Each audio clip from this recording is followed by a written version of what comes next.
ராம்கி, இங்க தேர்தலில் பொறுத்த வரைக்கும் வெற்றி தான் கட்சிகளுக்கு பிரதானம் அப்படிங்கிற முறையில் 2026 தேர்தல் களம் திரு எடப்பாடி பழனிசாமிக்கு சாதகமாக இருக்கிறதா? 25 பொற்காலம் அப்படின்னு சொல்வதனுடைய அர்த்தம் என்ன? அதற்கு முன்ன ஒரு முக்கியமான செய்தியை பகிர்ந்துக்கலாம்னு நினைக்கிறேன். ஒரு 10 நிமிடங்களுக்கு முன்னாடி முன்னாள் முதல்வர் ஓபிஎஸ் அவர்கள் போயஸ் கார்டனில் திரு சூப்பர் ஸ்டார் ரஜினிகாந்த் அவர்களை சந்தித்திருக்கிறார். சந்தித்துவிட்டு இதில் அரசியல் ரீதியான விவாதம் எதுவும் நடைபெறவில்லை என்பதை தெரிவித்துக் கொள்ளேன் என்று அவரும் சொல்லியிருக்கார் பிரஸை பார்த்து. அரசியல் இல்லைன்னு சொல்லிட்டாரு. நீங்க ஏதாவது அரசியல் இல்ல, அரசியல் இருக்கிறது வாய்ப்பு இல்லை. இப்போ ஒரு மரியாதை நிமித்தமாக சந்திப்பாக தான் இருக்கும். அதுல ஒன்றும் அரசியல் எதுவும் இருக்கிறதுக்கான வாய்ப்புகள் இல்லை.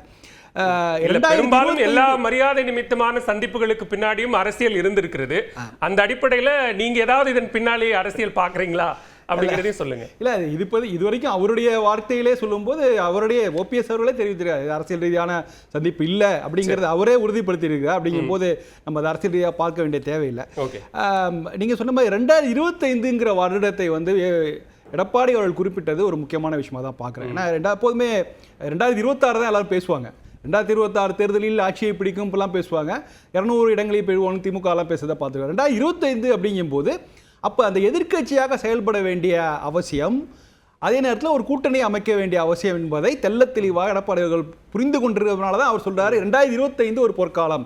ஒரு குறிப்புக்காக சொல்றேன். நேற்றைய சொல்லதிகாரத்தின் தலைப்பு 2025 கணக்குகள் மாறுகிறதா அப்படின்றதா தலைப்பு. 26 இலக்கா இருந்தாலும் 25ல மாறப்போற அல்லது நடக்க போகிற கணக்குகள் என்ன அப்படிங்கிற அடிப்படையில தான் பேசியிருக்கோம். ஆமா, இல்ல அது உண்மைதான். ஆக்சுவலா அந்த கணக்குகள் நிச்சயமா மாறுங்கிற நம்பிக்கை எல்லாருக்கும் இருக்கு.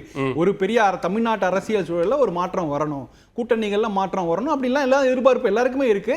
அதை நோக்கி அந்த இடத்துல நான் ஒரு முக்கியமான ரோல் பிளே பண்ணுவேன் அப்படிங்கிறத எடப்பாடி அவர்கள் சொல்லியிருக்கிறதா நான் பார்க்குறேன். ஏன்னா 2025ங்கும் போது அவர் தவிர்க்க முடியாதவராக இருப்பார் அப்படிங்கிறத திரும்ப திரும்ப ஒரு அழுத்தமாக நிரூபிக்கிறார். அவர் கடந்த கால சமீபத்திய செயல்பாடுகள் கூட அப்படிதான் இருக்கு. அவருடைய ஒவ்வொரு அறிக்கையும் பெரிய பரவலாக ஒரு விமர்சனங்களை எழுப்புது. கடுமையான விமர்சனங்கள் திமுக தரப்புலேருந்து வருது.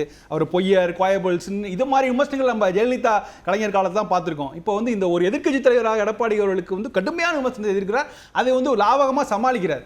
அதை புறந்தள்ளி விட்டு அதற்கான விமர்சனத்தை ஜெயக்குமார் போன்றவர்கள் பதிலளிக்கிறாங்க. இவர் கம் டு கோர் இஷ்யூங்கிற மாதிரி இப்போ இந்த 35% வரி எழுப்பி கூட.